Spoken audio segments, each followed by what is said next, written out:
ปีดคนกับลม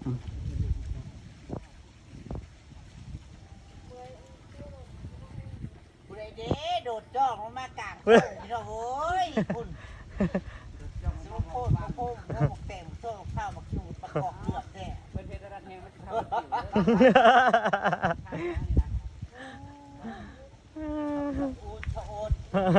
ซื้อจังไดนะอูดบ่าวอูดปีดเฮ้ยลมกับจองนะเฮ้ยคนละสัตว์คนละนั่นเลยนั่น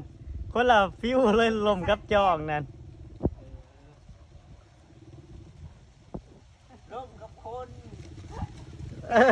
พม่าโดดจ้องมันจะใส่มันลงที่ลงกลางทง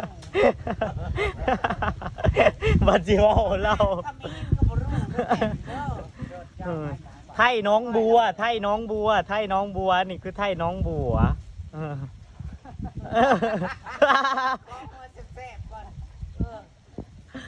เจ้าคือบอกตายอันนั้นแหละเจ้าก็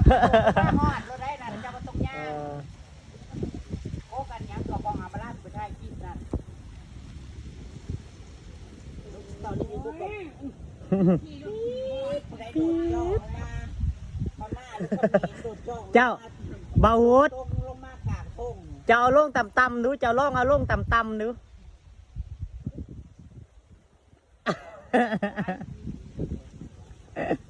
ล้มเอาเจ้าไปบ่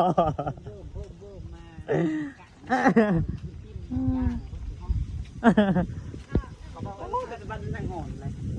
เจ้าอันนี้ป่ายนั่นแหละเจ้ากระโดดมาลงขึ้นมันบ่ขึ้นนั่นเขาขึ้นหางคือสีส่งไปใส่มือวันก่อนนะ